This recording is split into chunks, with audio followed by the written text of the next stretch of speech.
wonderful, wonderful audience. We're so thrilled for the world premiere of The Lost Bus. First question for you, Paul. I understand you were almost finished editing this film when you learned about the fires burning in Los Angeles this past January. How did the film first originate?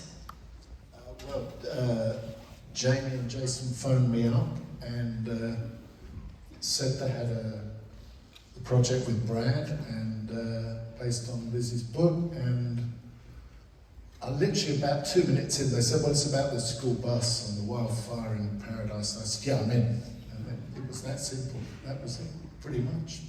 It was easy because it was such a great story and a momentous event, and then it was a blessed journey, so thanks to them. And Jamie, what inspired you to adapt this book and story as a producer? What inspired you? I can't believe I'm standing here with you all.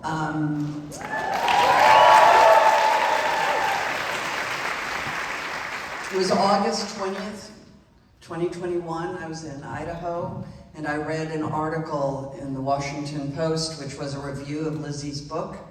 And then there was a sort of sidebar, which was the story of Kevin and Mary. And I said to my husband in the kitchen, I said, well, that's the movie. And he said, what? And I showed him the article, and I said, well, that's the movie. That's obviously how you make the movie. But then I didn't do anything. And then the next day I was going to visit my sister, Kelly. I was driving on the highway, I was listening to NPR. Thank you, NPR.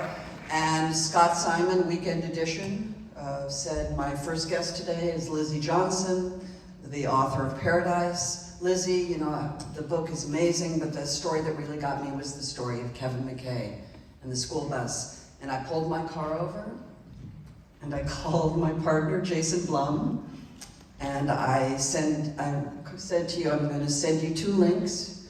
I said, I want to buy the book. I want to make the movie with you. I said, I think it'll be the most important thing either one of us ever do in the movie business.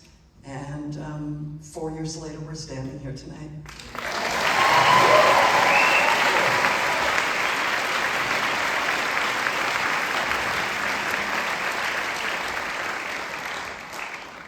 That's it. Matthew, for you, this is a real life character, of course. Did you meet the real Kevin McConaughey? Was your character based on him, or did you make it your own? I did meet Kevin. Kevin, where are you? Right there. There you go. Stand up, Kevin.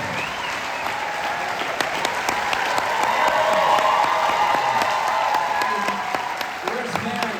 Mary Leverett. Where's Mary? Mary, stand up. Hey.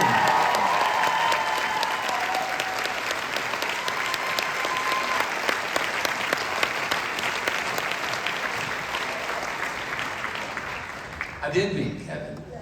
Obviously, yes. And Mary. And but Kevin and I spoke a few times.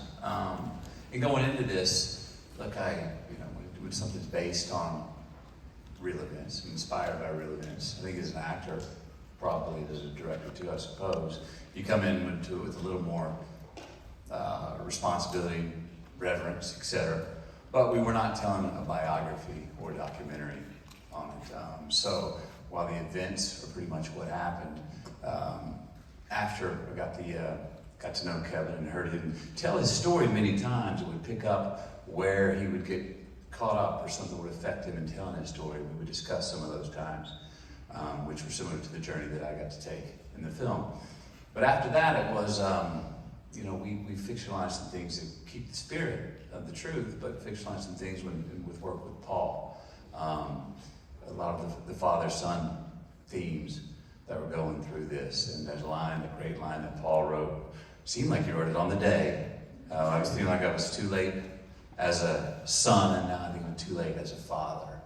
That and the fact of second chances, which is a theme that runs through this whole story after you see it. So that was my process for getting into it. And how did your real son also become involved in the project? Yeah, that's right. And my mother too. How about that?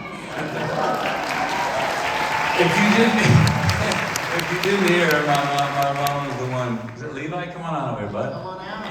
Yeah. So Levi.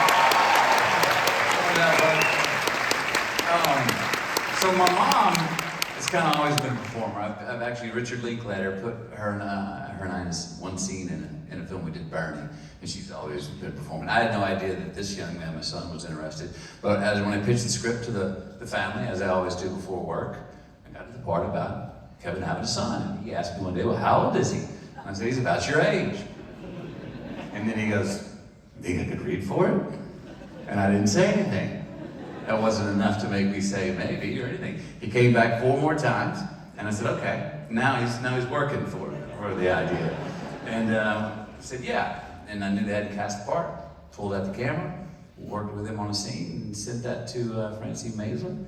And I said, I remember how to note. I said, I think he might be good enough for a callback. And she wrote back, I think it might be good enough to show to Paul. And I went, oh.